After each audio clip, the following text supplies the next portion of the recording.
Selamat datang di channel baru saya ini. Bagi kalian yang belum subscribe, silakan subscribe, tekan loncengnya, like, share, dan komen. Kali ini saya akan membahas manga Tensura Slam Dataken chapter 106 bagian 5. Tentu saja video ini kelanjutan dari video sebelumnya.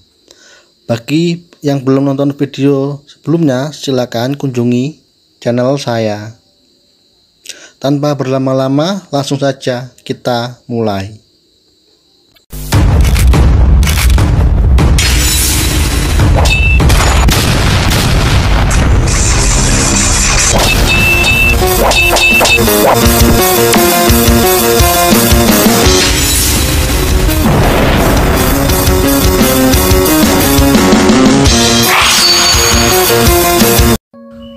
Masih dilanjutkan, Gale yang bercerita kepada Rimuru tentang Frey. Lanjut Gale, saya rasa yang menjadi fokus utama Frey saat ini adalah Milim. Padahal Frey menyuruhnya belajar tentang pemerintahan, tetapi akhir ini Milim sama menghilang entah kemana. Setelah mendengar cerita Gale, Momiji langsung berkata, Frey menyerah soal Sarion. Itu bohong kan? Bukankah dia mengirim salah satu base cater sebagai pendamping waktu itu untuk mengancam kami kan? Begini sedikit penjelasannya. Ketika Benimaru dan Albis tiba di Tengu, Momiji mengira kalau Albis adalah utusan dari Frey. Dan ketegangan di antara mereka seperti apa? Ini penjelasannya.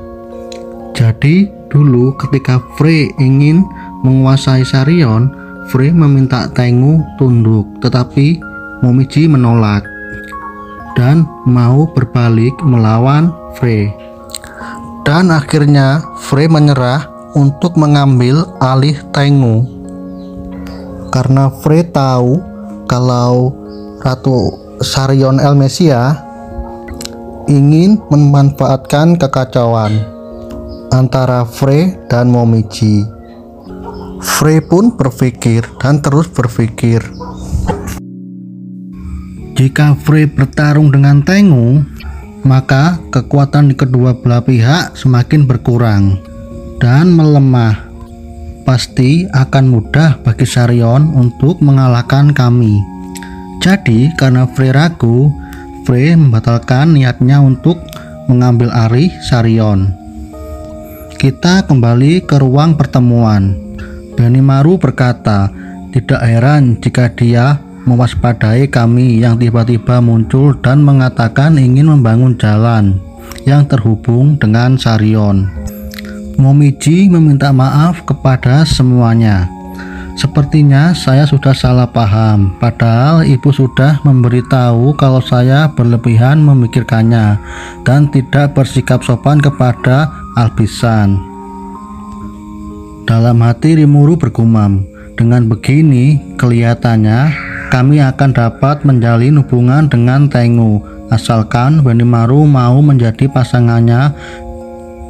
Dan akhirnya perjanjian dengan Tengu berhasil dibuat. Setelah perjanjian resmi dibuat, salah satu tamu dari ras Tengu memberikan surat kepada Rimuru dan berkata, tolong terima ini adalah surat dari Kaede sama untuk yang mulia Rimuru. Pada akhirnya Sunalah yang menerima surat itu.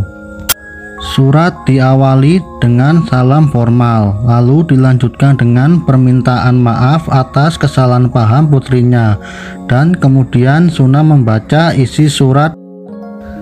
Isi surat tertulis bahwa aku ingin dia mengenalku jika dia bisa. Akan tetapi di pertengahan surat mulai agak aneh. Isi pertengahan surat adalah, aku bertanya-tanya, bagaimana pendapatmu terhadap Momiji? Meski dia masih banyak membuat kesalahan, tetapi dia sangat memahami sepertimu, juga pemberani dan juga mirip sepertiku. Dia punya selera yang bagus dalam memilih seorang pria. Dia sering memamerkan kalau dia akan membuat Benimaru berpaling padanya. Mendengar isi surat, wajah Momiji memerah dan malu mau dan berteriak, "Tunggu ibunda!" Momiji langsung merebut surat dari tangan Suna. Setelah membaca isi surat, dalam hati Momiji bergumam, surat untuk Rimuru sama dan surat untuk Ayahanda ada di dalam amplop yang sama. Ini mah bodohnya kelewatan. Tanpa disadari, tiba-tiba Hakuru berada di belakang Momiji dan berkata, "Bolehkah saya melihat surat itu?" Sepertinya surat itu ditunjukkan kepadaku. Dan Momiji memberikan suratnya kepada Hakuro. Hakuro tak menyangka kalau Kaede menyukaiku sampai saat ini. Fu, aku akan coba hidup lebih lama lagi. Momiji bertanya-tanya, apakah Anda ayahku? Itu benar, aku ayahmu, namaku Hakuro.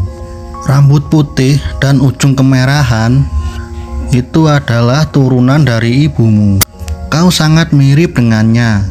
Seketika Momiji menangis dan memeluk Hakuro dan berteriak, "Oto sama! Aku sangat ingin bertemu Ayahanda dari dulu." Dan Hakuro berkata, "Aku juga. Kau sudah tumbuh besar, putriku." Dengan wajah yang sangat jengkel, Benimaru berkata, "Padahal aslinya kau tak tahu kalau dia putrimu." "Hus, Benimaru," ucap Rimuru. Dan Hakuro menyuruh Momiji berlatih keras dan luluhkan hati tuan muda. Seketika Momiji berkata, Seketika Benimaru berteriak, "Woi Hakuro, jangan bercanda." Tiba-tiba Suna memberikan surat kepada Benimaru. "Oni-sama, ini surat untukmu dari Albis sama." Dan isi surat itu tertulis, "Benimaru sama, saya sudah membulatkan tekadku. Saya bermaksud untuk menang dari Momiji sama dan mengincar istri sah Anda. Kemungkinan terburuk masih ada cara lain yang disebut sebagai selir. Saya tidak akan menyerah, jadi persiapkan diri Anda." Dan itu isi surat dari Albis. Rimuru yang berada di samping Benimaru dan berkata, "Duh, jadi cowok populer itu susah ya." Gabiru juga berkata, "Benimaru Dono populer sekali ya. Iblis paling konyol dan aneh yaitu Diablo." Fu. Pandangan saya hanya setia kepada Rimuru sama, jadi saya tidak tertarik dengan percintaan. Rimuru menjawab, "Nggak ada yang tanya." Rimuru bertanya kepada Benimaru, "Bagaimana pendapatmu?" Kalau ditanya bagaimana, menurut saya masih terlalu dini. Tapi untuk sekarang saya hanya bisa mengatakan ini. Benimaru pun semakin pusing. Dan Momiji berteriak, "Saya mengerti Rimuru sama. Saya akan menerima tantangan Albisan. Dan saya akan berusaha mendapat posisi istri sah Benimaru sama dengan kekuatan saya sendiri." "Menurut Anda bagaimana Rimuru sama?" ucap Suna. Rimuru menjawab, Menurutku tidak apa-apa walaupun Benimaru kesusahan. Baiklah Rimuru sama, kalau begitu kami juga akan seperti itu. Mulai sekarang ya Rimuru sama, ucap Suna. Shion berkata, saya tidak akan kalah Suna sama. Suna menjawab, coba saja kalau bisa Shion.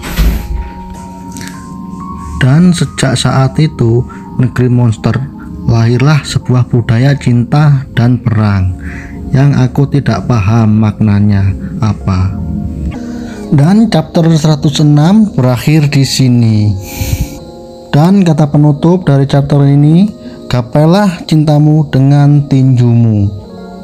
Terima kasih untuk yang sudah nonton channel ini. Semoga sehat selalu dan bahagia selalu.